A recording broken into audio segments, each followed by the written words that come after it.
I'll get a berry blend of blackberries, raspberries, blueberries, strawberries, and I would eat it for breakfast with some water and sea moss, and it's very fulfilling. But berries are high in antioxidants, and antioxidants are great for fighting off inflammation because it fights off the free radicals in the body, and these free radicals they they damage the cells. So antioxidants are your soldiers. You want them. Yum yum. Get you some berries, okay? And make sure you think about me. Welcome back to Wellness with Taya. I'm Taya, and today I'm going to share my experience with the anti-inflammatory diet. So if you watched my previous video on how I self-healed myself from uterine fibroids, I mentioned that the anti-inflammatory diet helped me with doing that. I learned about the anti-inflammatory diet after meeting with a holistic physician here in Georgia who believed that we can self-heal ourselves through nutrition. Now, at that time, I was also learning about Dr. Sebi and understanding his philosophy, and his information was a little bit over my head and it was very intimidating. So I wasn't able to commit to that at that time. So this was my next option. Well, she discovered that I should be on the anti-inflammatory diet, and I thought about it, and I felt like it made sense because Dr. Sebi also believed that all disease begin in the gut and it's caused by inflammation. So anti-inflammatory diet is designed to reduce the amount of inflammation in your body. That's what it is. So the anti-inflammatory diet consists of foods that are high in fiber, foods that are high in vitamins, high in minerals, high in antioxidants, those foods that will decrease the amount of inflammation in your body.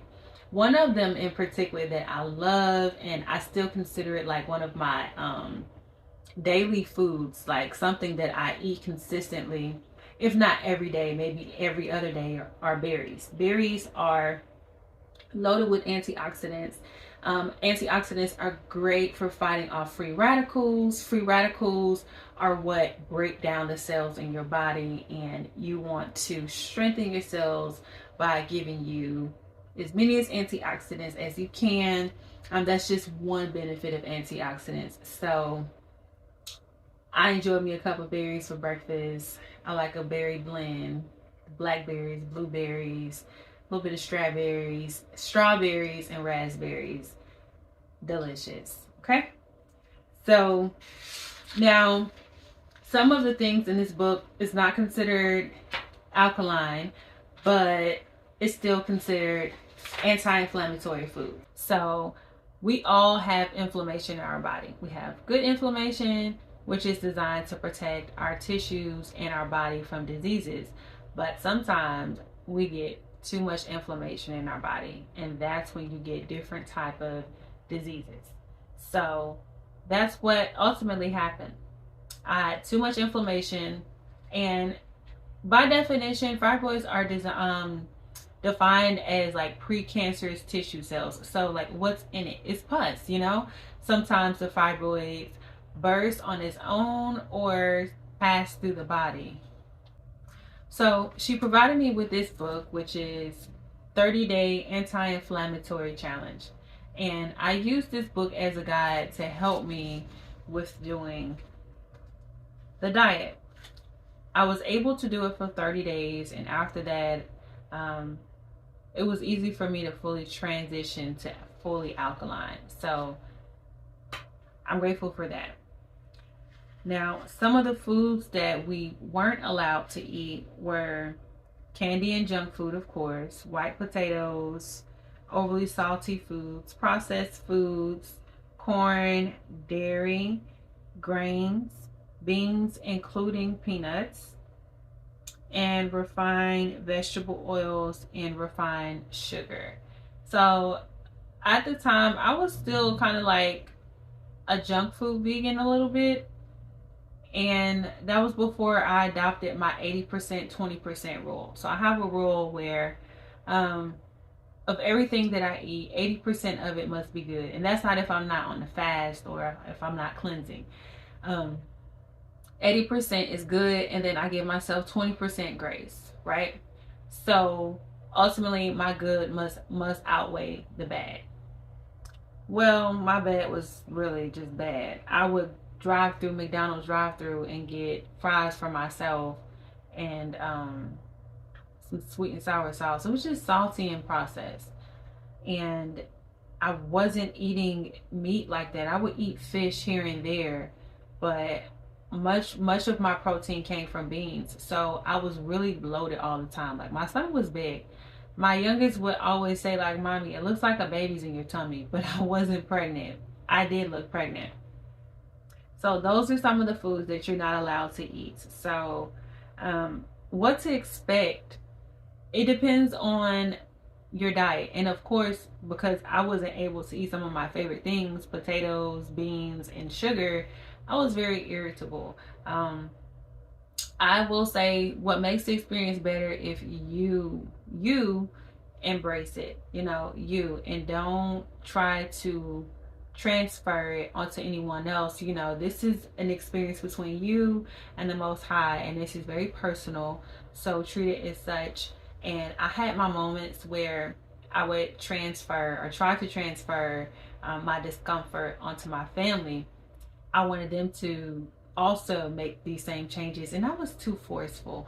So and it took away from the actual goal in mind, was for me to self-heal myself, but I got it back together. So you embrace it. It's not that bad. And she also has different recipes to help you with preparing your meals. You have lunch recipes, dinner recipes, and breakfast recipes. If you have to cook 2 meals a day, then you just have to cook, a meal for yourself and a meal for your family. What matters, your health or being inconvenienced. You can tackle getting them to transition later, but you have to take care of yourself first. So that's my little message. But anyway, let's continue. So she also has the top 10 anti-inflammatory foods. So let's see. Oh, and another thing about this book that I really enjoy, and I'm not getting a paid sponsorship to promote this information. I'm just sharing it, okay? She even had appetizer ideas, alcohol alternatives for the ones that want an alternative. And then I'm going to show you this, like a weekly meal planner. Of course, I didn't write in this space. I use it as an example, but planning your meals ahead of time is so important. Okay, it's so important, especially if you have other people that you're responsible for too. But it takes away the anxiety of, I'm doing this for one, and WTF am I going to eat today? Just go ahead and prepare ahead of time, and prepare mentally, and also purchase the groceries and already have them there. Okay, something that I would do, I would clean and wash and cut up whatever vegetables that I think I might be using for that week, even if I didn't cook it. That would save me like 15 minutes. That was very, very helpful. So another thing to consider is eating out. Eating out is pretty much like non-existent. Like, I find that in my area, I live in the South. I don't know where you live, but where I live, we have very limited fresh, healthy, whole options. And when I do find them, it's usually a small business restaurant or a Mexican restaurant. And I say Mexican because their food, they usually have like the guacamole, and it's usually made in the house, and it's fresh, and they cook with fresh ingredients. It tastes fresh. So those were the 2 places that I could do. And maybe like deli shops, like you have your Paneras, but you still just have to be careful. So ultimately, making your own food at home is gonna be obviously the safest thing to do. But if you have to eat out, I get it, life happens. So again, I always say see how your body digests the food, but beans are just really difficult to digest on its own. They're just difficult to digest, so it's a no-no. And that was difficult for me, and that's why peas and chickpeas were considered alkaline. I'm like, what? But chickpeas are high in estrogen, and the estrogen in the chickpeas causes inflammation in my stomach. And I'm like, why I look bloated all the time? Because you eat too many beans, Booski. So that is my rant on beans. So I did this for 30 days and I noticed some change. And it was really good because after I did this, I was able to transition fully alkaline vegan. So it was a great stepping stone for me. So let me know what you think about the video. If you would like to try the anti-inflammatory diet, if you tried it before, if it worked, how you feel. But overall, I had less inflammation in my stomach. My fibroids were they were still there. It didn't go away completely, but it did shrink some. And I was happy about my stomach decreasing a lot. So I give it a 10. I give it 10 stars. That's just my experience. So thank you for watching Wellness with Taya. I'm Taya, and I will see you next time. Bye.